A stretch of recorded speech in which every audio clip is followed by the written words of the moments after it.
Hi, I'm Jeffrey. And I'm Maj. And you're listening to SoundWaves. Hey everybody, we're back again with a new SoundWaves episode after our long summer break.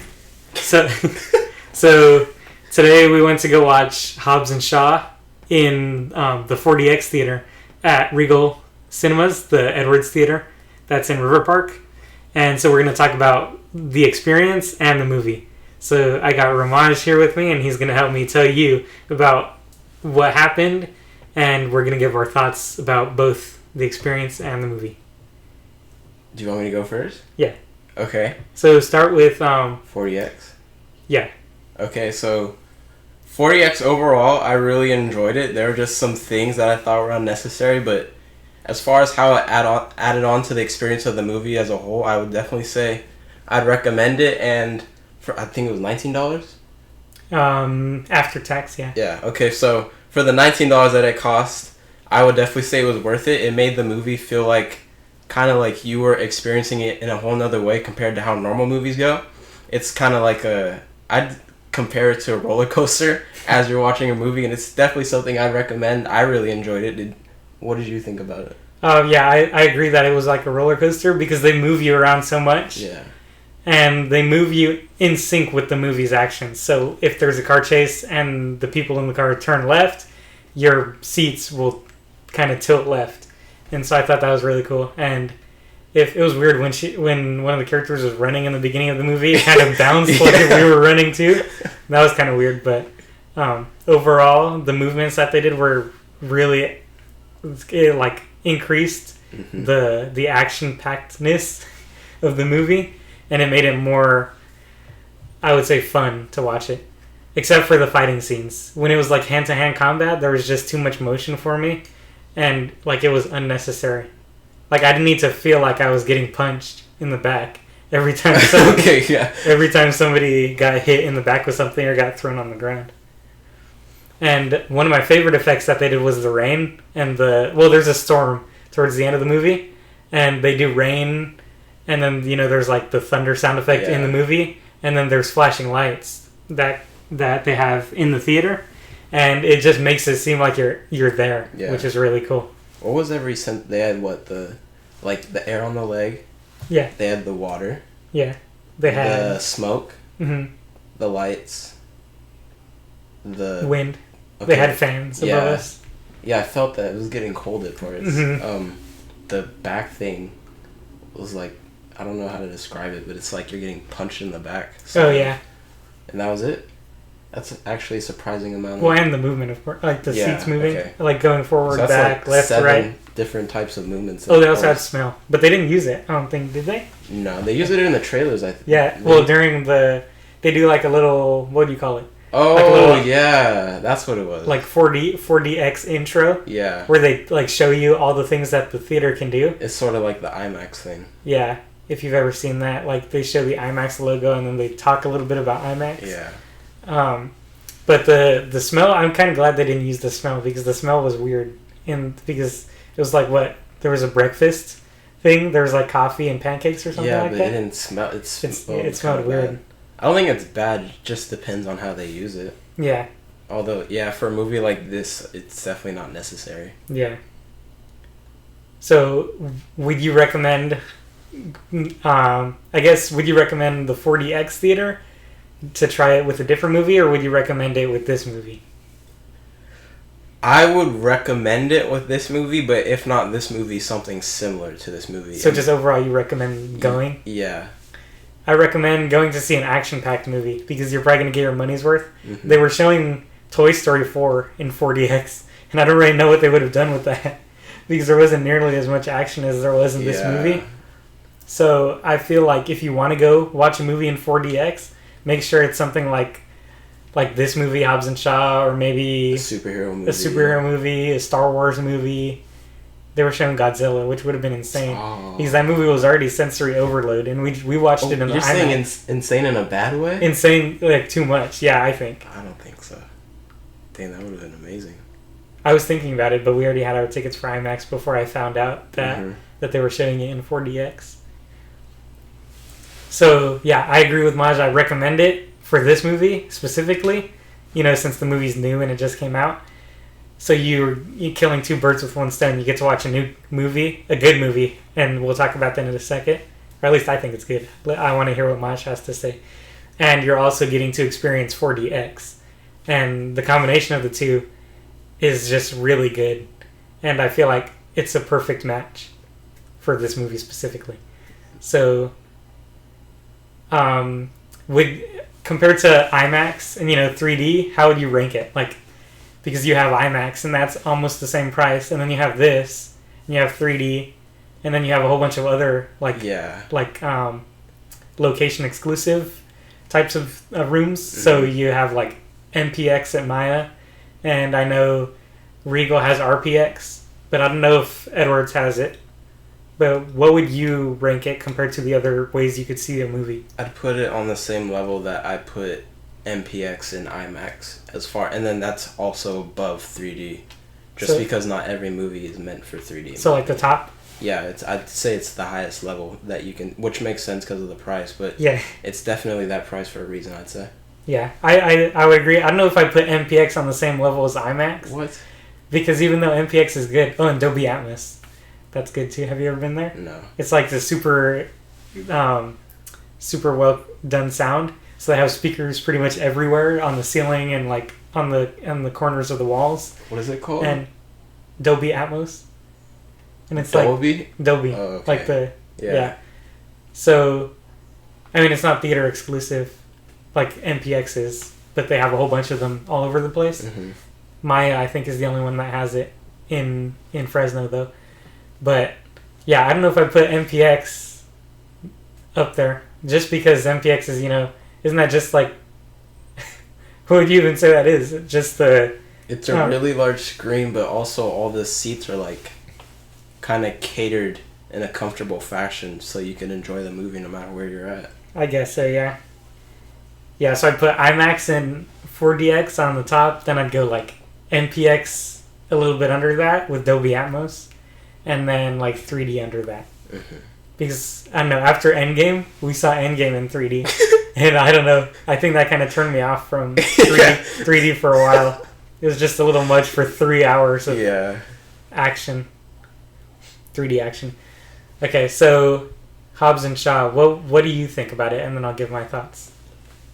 I definitely enjoyed it. It's more one of those movies where it's more you actually you like the movie more than it's this movie is this good. It's more just how much did you enjoy it. Mm-hmm. Of course, with a lot of action movies, there's always those general things that happen in the movie where you're how could that happen, or what are the chances of this? Yeah. But when you just don't think of that because there's no reason to, I definitely think it's good.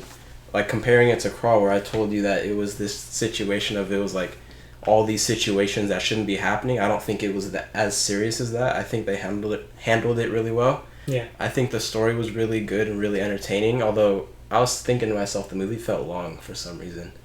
I think that too.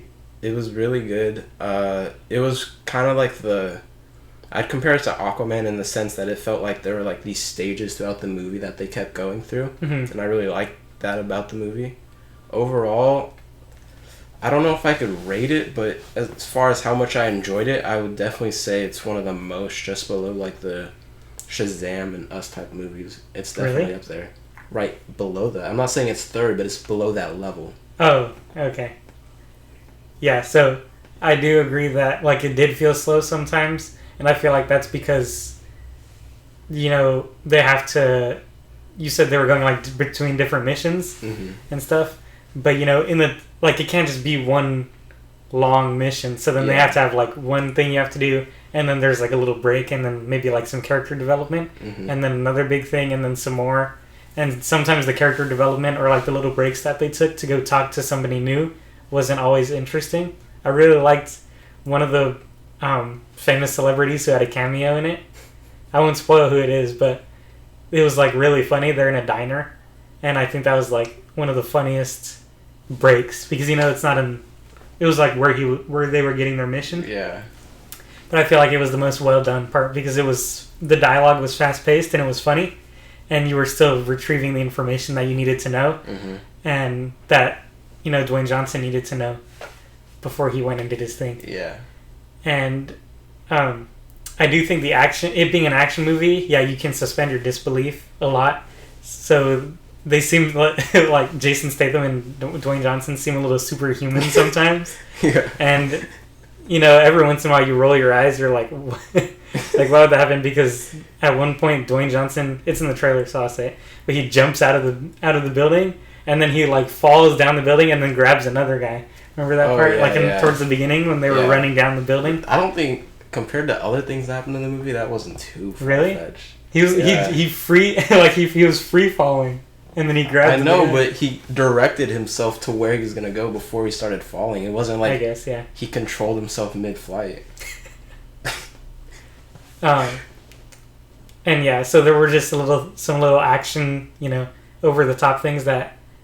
I mean, I'm not saying it was bad. I'm just saying it was noticeable. And in other action movies, sometimes like Baby Driver, all the action feels realistic, and I think those are my favorite. Type of action movies where it all seems realistic. And, the over-the-top action in this movie won't be for everybody. I know for sure, my mom wouldn't enjoy this because she likes realistic stuff and this isn't realistic at all. So I wouldn't be able to recommend this to everybody because I know that that's not always, a popular genre. Mm-hmm. But for the people who do enjoy, how the way the Fast and Furious franchise has been going recently, where it's been just getting crazier and crazier, I would recommend this movie, and I'd probably give it. I'll rate it. I'll say an 8 out of. Yeah, an 8 out of 10 feels about right. Only an 8? Wow. Yeah. I was thinking more like 8.5, maybe. Well, because when I rate movies, usually I take into account how good the movie is and how much I enjoy it. So with Pacific Rim, I didn't think it was that great of a movie. But I feel like... The first one? No, the second one. Oh, yeah, I should have specified. Yeah, Pacific Rim Uprising. Yeah. We were, in a debate about how good that movie was. And since I didn't think it was that great and I didn't enjoy it that much, it kind of got, a low score for me. Wow. But on the other hand, Crawl, it wasn't that great of a movie. I guess not, great, but it was pretty good. But I enjoyed it a lot.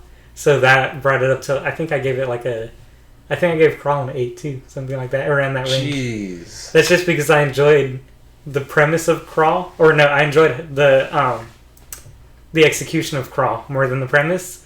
But with Hobbs and Shaw, I think I enjoyed the no, I guess it's the same, the execution more than the premise, because the premise of Hobbs and Shaw is kind of dumb. The virus thing, and it's been done before. Yeah, so. When a movie has a good execution but a kind of a dumb plot, I give it a pass. And if a movie has a dumb plot but I enjoy it a lot, like Transformers, I usually give it a good rating too. Because Transformers, everybody hates it, but I enjoy it for what it is, even though the plots aren't always good, if you know what I mean. Yeah, I think Crawl had a good plot, but it was executed poorly. Well, but it was a really thin plot, wouldn't you admit it? They're just stuck down there and they have to get out and survive. Yeah, but just the execution was good. No. You don't think the execution was good? I think the idea of it was better. Ooh, okay. I would think they had the idea and they did worse than they could have where they started with that idea. Compared to this movie, the idea is all right, but they executed it really well. Okay. So you're not going to rate Hobbs and Shaw? Well, yeah, I said around an 8.5. Oh, yeah. I'd rate it higher than you. But mm-hmm. Yeah. That's... Yeah, I'll go 8.5. Okay. That's kind of high, though, so then I kind of wonder what you're going to give Once Upon a Time in Hollywood when you see it. Yeah, but I give a lot more high ratings than you do. Exactly. I've given several 9s. So. I'm giving Once Upon a Time in Hollywood. I won't say it because I want to be able to review it completely in, the next episode, but I rated it really high. And if you rate movies higher than I do, then I don't think there's that much room that you can go. Unless you, don't like it as much as me, which is possible. So, yeah. So the plan is that this week, we're going to go watch Once Upon a Time in Hollywood. And we're going to come back and bring Nate, too, hopefully. We're going to bring Nate on the podcast so then he can talk to you guys about it, or all three of us can talk to you about it. I've already seen it twice. That's how good it is to me. And it's only been out for like a week. Oh yeah, it has. It came out last Friday. So it's been out since last Friday, and I'm about to go watch it for my third time this upcoming week. So, yeah, we'll come back in a few days, hopefully, depending on when this episode goes up. And then we'll talk about Once Upon a Time in Hollywood and some other stuff. And then we have a surprise if we could do it, because I'm planning something. And it's going to be up on our YouTube channel. And I think it's going to be really fun for you guys to watch. Aren't these only on YouTube now? No. Oh, you're still doing SoundCloud? Yeah. Yeah, so let's do our outro. I don't even know. It's been a long time since I've done an outro. So I guess I mean, bye is kind of a boring outro, because have you heard it? That's like the outro that Rob and I do. No. So. Oh, yeah. It's not that bad. Okay, so then you want to do it? I don't know. We could, like... I don't know what we can do to make it. Until next week? But that's the problem. I don't know when this is going up, and I don't know when the next episode is going up. Oh, until next time. Okay, yeah. So until next time, I'm Jeffrey, and you're Rhamaj. And this has been the SoundWaves episode. No. What do you mean by until next time? Like until next time, I'm Jeffrey, I'm Rhamaj, and this has been SoundWaves episode blank. Something like that. Okay. You know how people say, like, so until next time? Yeah. Yeah. I mean, I know what you mean. Okay, yeah, so let's do it. Okay. Until next time, I'm Jeffrey. And I'm Rhamaj. And this has been SoundWaves episode 5. Was I supposed to say it with you? No. Okay.